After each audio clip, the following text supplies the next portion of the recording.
ಮುಳಬಾಗಿಲು ಪೂರ್ವ ಕ್ಷೇತ್ರದಿಂದ ಏನು ಹಾಲು ಉತ್ಪಾದಕ ಸಹಕಾರದ ಸಂಘದ ನಿರ್ದೇಶಕರಾಗಿ ಚುನಾವಣೆಗೆ ಅಭ್ಯರ್ಥಿಯಾಗಿ ನಾನು ನಾಮಪತ್ರ ಸಲ್ಲಿಸಿದ್ದೇನೆ. ಈಗಾಗಲೇ ಒಂದು 13ನೇ ತಾರೀಕಿನಿಂದ ಅಪ್ಲಿಕೇಶನ್ ನಾವು ಹಾಕಿದ್ವಿ. ಈಗ 2ನೇ ಅಪ್ಲಿಕೇಶನ್ ಆಗ್ತಾಯಿದೆ. ನನಗೆ ಈ ಚುನಾವಣೆಯಲ್ಲಿ ಸುಮಾರು ಬಾರಿ ನಾನು ಹಳೆಯ ನಿರ್ದೇಶಕರಾಗಿರ್ತಕ್ಕಂಥ ಶ್ರೀಯುತ ಕಾರ್ಯಮಣಿ ನಾಗರಾಜ್ ಅವರು ಬೆಂಬಲ ನೀಡಿದ್ವಿ. ಅದೇ ರೀತಿಯಾಗಿ ಮಾಜಿ ನಿರ್ದೇಶಕ ರಾಜೇಂದ್ರ ಗೌಡರು ಬೆಂಬಲ ನೀಡಿದ್ವಿ.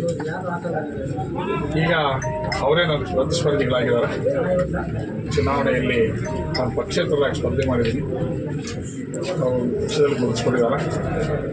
ನಾನೇನು ಚುನಾವಣೆಗೆ ಸ್ಪರ್ಧೆ ಮಾಡಬೇಕು ಅಂದ್ಕೊಂಡಾಗ ಏನು ನಮ್ಮ ತಾಲೂಕು ಪೂರ್ವ ಕ್ಷೇತ್ರದಲ್ಲಿ ಏನೇ ಒಂದು ಡೆಲಿಗೇಟ್ಸ್ ಇದ್ದಾರೆ, ಅವ್ರನ್ನ ನಾನು ಎಲ್ಲರನ್ನೂ ಪರ್ಸನಲ್ ಆಗಿ ಮೀಟ್ ಮಾಡಿದ್ದೆ. ಈ ರೀತಿ ನಾನು ಚುನಾವಣೆಗೆ ಸ್ಪರ್ಧೆ ಮಾಡಬೇಕು ಅಂದ್ಕೊಂಡಿದ್ದೀನಿ, ನಿಮ್ಮ ಸಹಕಾರ ಏನಾದ್ರು ಸಿಗ್ತದ ಅಂತ ಕೇಳಿದ್ದೆ.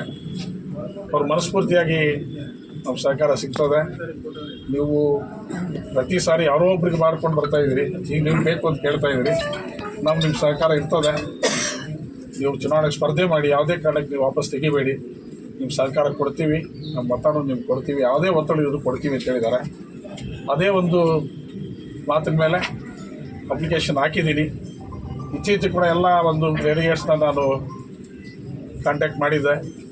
ಅವರು ಸಹ ಅದೇ ರೀತಿ ಈಗಲೂ ಸಹ ಅದೇ ಒಂದು ಉತ್ಸಾಹದಲ್ಲಿದ್ದಾರೆ.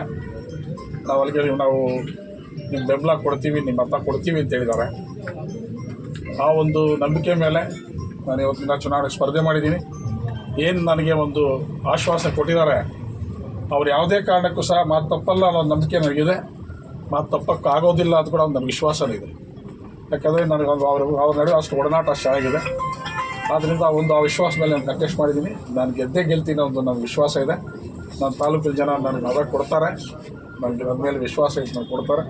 ನಾನೇನಾದರೂ ಈ ಜನ ಆಶೀರ್ವಾದ ಮಾಡಿದ್ರೆ ನಾನು ಈ ಧೈರ್ಯಗಳಿಗೆ ಒಂದು ಒಳ್ಳೆಯ ಕೆಲಸ ಮಾಡೋದಕ್ಕೋಸ್ಕರ ನಾನು ಪ್ರಯತ್ನ ಮಾಡ್ತೀನಿ ಹೊರತು ಇದ್ರ ಬಗ್ಗೆ ಬೇರೆ ಏನೂ ನನ್ನ ಕೆಟ್ಟ ಉದ್ದೇಶ ಇಲ್ಲ. ಒಂದು ಸರ್ವಿಸ್ ಮಾಡಬೇಕು ಅಂತ ಬಂದಿದ್ದೀನಿ ಹೊರತು ಒಂದು ಏನು ಡೆಲಿಗೇಟ್ಸ್ ಇದ್ದಾರೆ ಅವರ ಒಂದು ಆಶ್ವಾಸ ಮೇಲೆ ನಾನು ಕಂಟೆಸ್ಟ್ ಮಾಡಿದ್ದೀನಿ. ನಿಮ್ಮ ಹೆಸರು ಯಾವ? ಕಲ್ಪಲ್ಲಿ ಪ್ರಕಾಶ್.